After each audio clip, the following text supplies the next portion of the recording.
안녕하세요. 여러분들과 한 학기 동안 정치를 공부할 용화쌤입니다.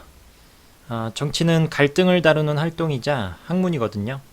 그런데 이 갈등을 다루는 데 있어서는 이론이나 지식보다는 그 갈등을 다루는 태도, 즉 애티튜드가 중요할 때가 훨씬 더 많습니다.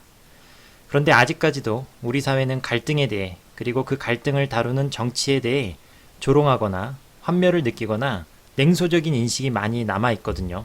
이와 관련해서 인상적이었던 장면이 있었는데, 인터넷 커뮤니티 같은 곳에서 친목질의 상위 호환으로 정치질이라는 말을 굉장히 많이 쓰더라고요. 채팅창에서 정치질이라는 말이 오고 갈 때 거기에서 느껴지는 지배적인 감정은 조롱과 혐오였던 것 같아요. 그런데 사회에서 발생하는 갈등을 혐오한다고 갈등이 사라지는 것도 아니고, 이러한 갈등을 다루는 정치 활동을 조롱한다고 해서 갈등이 더 잘 해결되는 것도 아니거든요. 영국의 극작가 버나드 쇼의 말처럼 민주주의는 지루한 성공만을 허용합니다. 속전속결과 거리가 멀어요.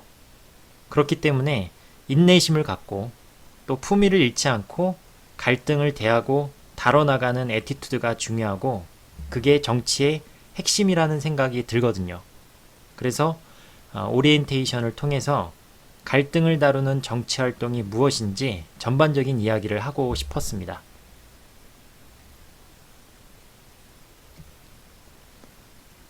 이런 가정을 해볼게요. 어떤 두 친구 사이에 의견과 생각이 달라 다툼이 발생해서 서로 절교하기로 했다면, 즉 친구로서의 연을 끊기로 했다면 제3자 입장에서는 이걸 어떻게 평가할까요? 크게 다퉜구나. 얼마나 심하게 다퉜으면 친구로서의 연을 끊을까? 이렇게 생각할 수도 있는데, 한편으로는 서로 조금씩 양보하고 해결할 수도 있었을 텐데 그럴 의지는 없었나 봐. 절친까지는 아니었나 봐. 이렇게 생각할 수도 있죠. 그런데 어떤 현상이든 저절로 또는 필연적으로 발생하는 경우는 없습니다. 모든 현상은 의도했든 의도하지 않았든 거기에 속해 있는 사람들의 선택에 의해 빚어지는 거지, 저절로 또는 필연적으로 발생하는 게 아니라는 거죠. 때문에 앞서 언급한 사례에 대해 그냥 심하게 다퉈서 헤어졌구나 라고만 생각해서는 안 된다는 겁니다.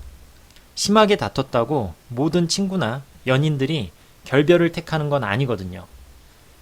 고로 두 친구는 헤어지는 걸 적극적으로 택했다고 말해야 정확한 겁니다. 서로의 입장 차이를 존중하면서 오해도 풀고 이해를 구하기도 하고 사과도 해가면서 다툼을 적극적으로 해결하는 선택을 하지 않은 겁니다. 어떤 종류와 크기의 다툼이었는지 모르지만 두 친구가 그 다툼을 풀어나갈 만큼의 서로에 대한 신뢰와 친밀감이 부족했던 거죠. 그래서 결별을 택한 겁니다. 선택의 결과예요. 두 친구의 친밀감이 딱 거기까지였기 때문에 결별을 택한 거지, 다툼이 두 친구의 의지와 상관없이 사이를 갈라놓은 게 아니라는 거죠.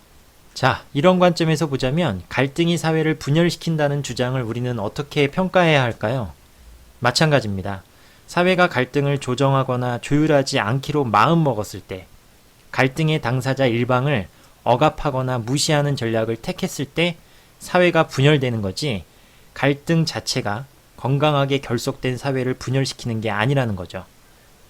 사실 개인의 자유가 폭넓게 보장되는 사회에서, 개인의 다양성이 존중되는 사회에서 다양한 목소리가 표출되고 그로 인해 다양한 갈등이 빚어지는 것은 지극히 정상적인 현상이거든요.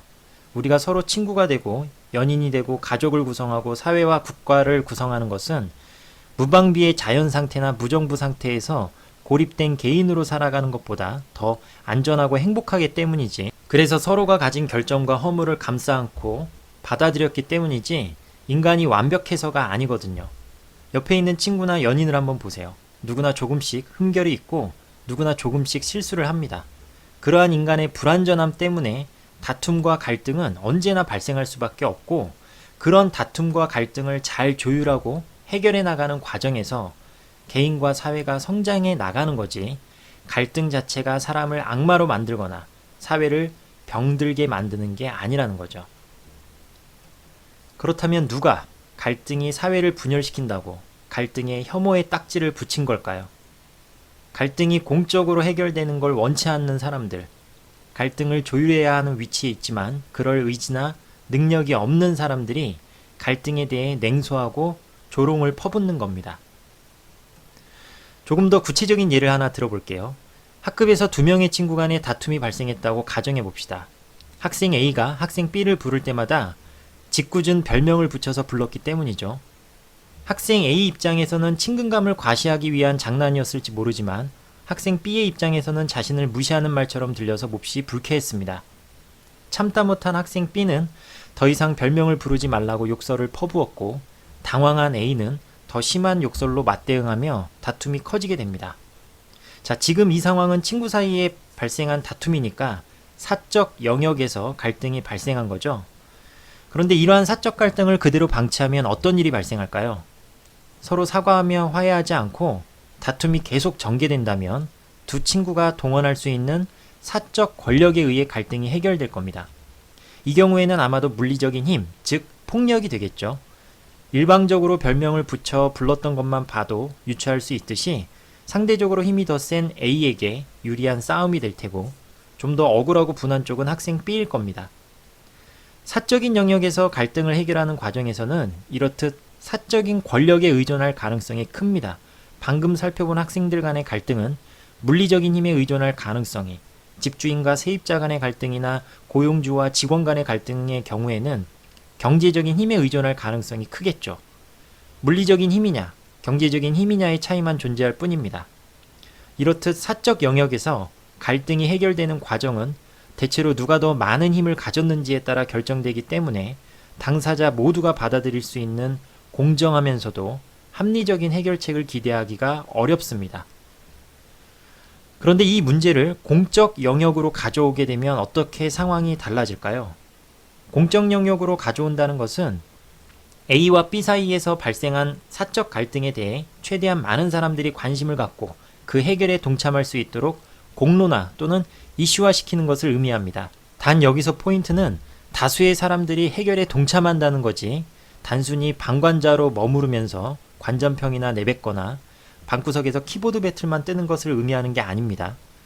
가령 담임 선생님이 학생 A, B 간에 발생한 다툼을 어떻게 해결하면 좋을지 해당 학급 친구들과 논의한다거나 교무실에 계신 여러 선생님들과 논의하는 등의 상황을 공론화의 예로 들 수 있겠죠. 이 경우에도 과연 물리적인 힘에 의존하는 방식으로 문제가 해결될까요? 아니면 좀 더 공정하면서도 합리적인 방식으로 해결될까요? 갈등이 공론화되는 순간 두 학생에게만 해당됐던 사적 갈등이 학생 A의 주장에 동조하는 사람들과 학생 B의 주장에 동조하는 사람들 간의 공적 갈등으로 전환되기 시작합니다. 그리고 A가 잘못한 부분은 무엇이고 B가 잘못한 부분은 무엇인지를 두고 두 집단 간에 치열한 논쟁이 벌어지겠죠. 논쟁이 전개되면서 기존의 주장 중에는 완벽히 논박당해 폐기되는 주장이 생길 수도 있고 처음에 존재하지 않았던 제3의 주장이 등장할 수도 있습니다. 입장을 반대편으로 바꾸는 사람도 있을 거고 유보적인 입장으로 돌아서는 사람들도 있을 겁니다. 어쨌든 분명한 것은 이렇게 공적 갈등으로 전환이 돼 논쟁이 전개되는 과정에서 우리는 해당 이슈를 좀 더 다양한 관점에서 바라보게 되고 더 깊고 풍부하게 이해하게 된다는 겁니다. 이렇듯 사적 갈등이 공적 갈등으로 전환된다는 것은 다수의 사람들에 의해 문제가 재조명된다는 것을 의미하며 이로 인해 갈등이 좀 더 명료해지고 구체화된다는 것을 의미합니다. 그리고 공적 갈등이 전개되는 동안 당사자들의 주장이 담긴 모순이나 문제점 같은 게 드러나면서 결과적으로 훨씬 더 공정하면서도 합리적으로 문제가 해결될 가능성이 커지는 거죠. 즉, 공론화라는 것은 집단지성의 힘을 빌려 문제를 해결해 나가는 과정이라고도 볼 수 있는 겁니다. 사적 갈등이 공적 갈등으로 전환될 때 얻어지는 또 다른 순기능에는 무엇이 있을까요? 그것은 갈등의 당사자가 사회적 연대로부터 고립되는 것을 막아주는 데 있습니다. 앞서 예로 든 두 친구의 싸움이 공론화되지 못하고 만약 물리적인 힘에 의해 해결된다면 아마도 학생 B는 타인에 대해 두려워하고 불신을 갖게 될 겁니다. 그것이 물리적인 힘이든 경제적인 힘이든 동의하지 않은 폭력을 겪은 사람들은 자존감에 매우 큰 상처를 입게 되고 자기 자신뿐만 아니라 타인과 이 사회를 미워하게 될 겁니다. 사회로부터 보호받지 못했다는 소외감 혹은 고립감마저 느끼게 되겠죠. 그런데 사적 갈등이 공적인 영역에서 다뤄지게 될 경우 학생 B는 자신의 입장에 공감해주는 많은 타인들을 만나게 됩니다. 그리고 그것 자체가 이미 큰 위로가 되죠. 사적 영역에서는 힘없는 약자에 불과했지만 공적 영역으로 들어서는 순간 자신을 위해 기꺼이 스크럼을 짜주는 타인들이 존재한다는 것을 알게 되죠. 사회적 연대가 형성되는 겁니다. 물론 자신의 입장에 동의하지 않는, 즉 학생 A의 입장에 공감하는 일부의 사람들로부터는 공격을 받을 수도 있겠지만 건강한 사회라면 학생 A보다는 학생 B의 입장에 공감하는 사람들이 더 많을 테고, 따라서 학생 B는 사회로부터의 소외나 고립을 겪지 않게 되겠죠. 게다가 이렇게 사회적 연대를 체험한 사람은 타인의 아픔에도 더 깊이 공감하는 태도를 보이며 타인의 어려움을 해결하기 위한 공적인 활동에도 기꺼이 동참하게 되는데, 자기 자신이 이미 타인들로부터의 지지와 연대를 경험해 봤기 때문입니다. 그리고 그 힘을 누구보다 잘 알기 때문이죠. 이러한 과정을 통해서 우리는 고립된 개인에서 벗어나 공동체에 단단하게 결속된 시민으로 거듭나게 되는 겁니다. 지금 우리는 사적 갈등이 공적 갈등으로 전환되어야 하는 이유에 대해서 살펴보고 있는데요. 미국의 저명한 정치학자 샤츠 슈나이더는 이 과정을 갈등의 사회화라고 명명합니다. 샤츠 슈나이더에 따르면 정치의 주된 역할은 사적 영역에 파묻혀 있는 여러 갈등을 효과적으로 공론화하고 이슈화하는 데 있다는 거죠.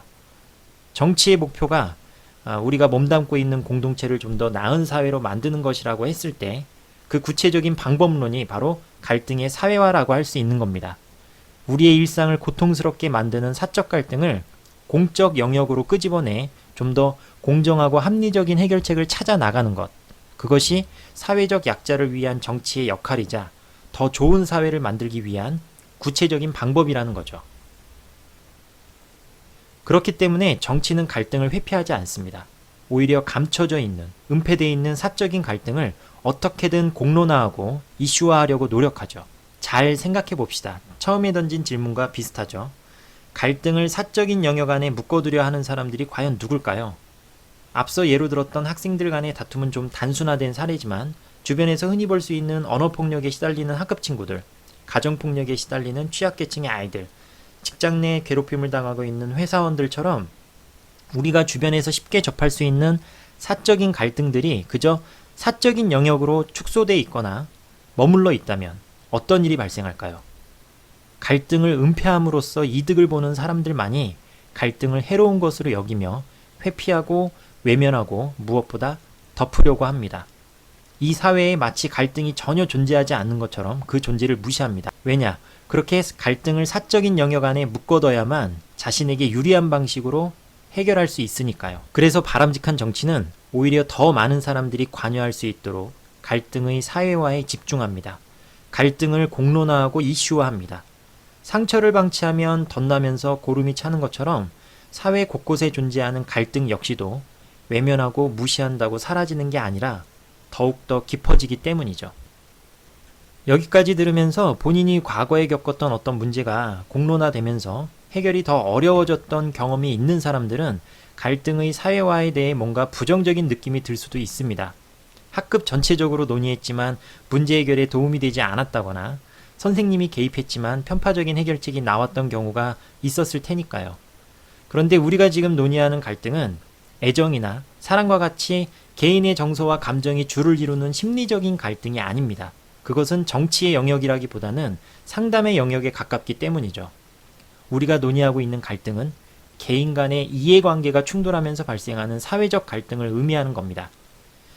만약 어떤 문제가 사회적 갈등임에도 불구하고 공론화가 되는 바람에 문제 해결이 어려워졌던 경험이 있다면 그것은 아마도 공론화돼서 어려워졌던 게 아니라 공론화가 덜 돼서 어려워졌을 가능성이 큽니다.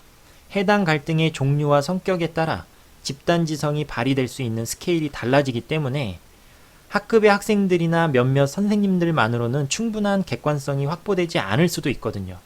이 경우에는 더 많은 사람들이 관여할 수 있도록, 즉 더 많은 집단지성이 활용될 수 있도록 공론의 장을 확장해야 하는데 바로 이 공론장을 확장해 나가는 과정이 곧 정치 활동인 거죠.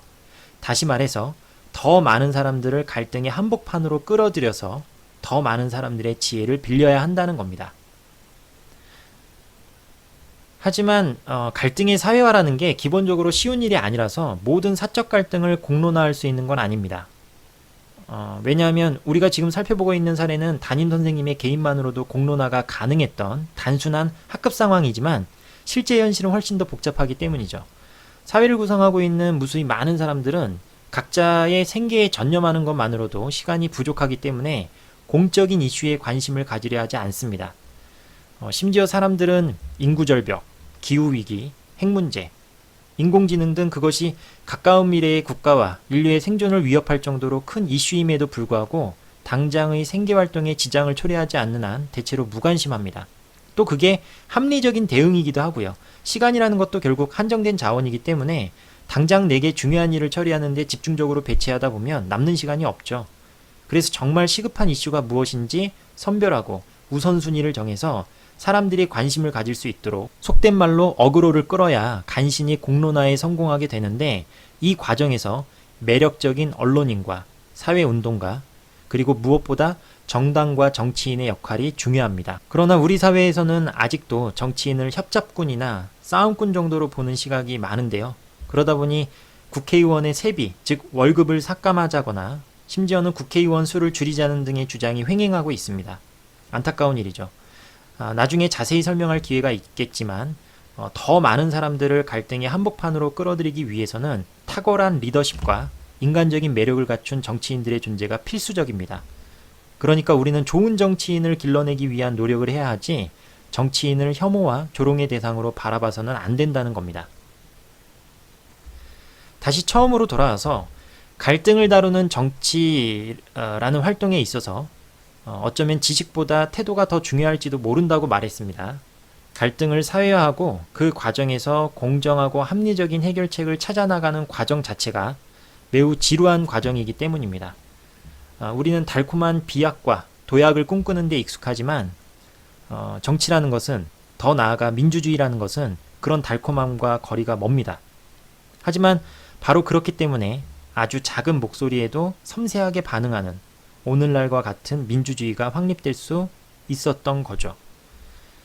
오늘 충분치 못했던 다른 이야기들은 앞으로 차차 다뤄나가기로 하면서 오늘은 여기서 오리엔테이션을 마치겠습니다.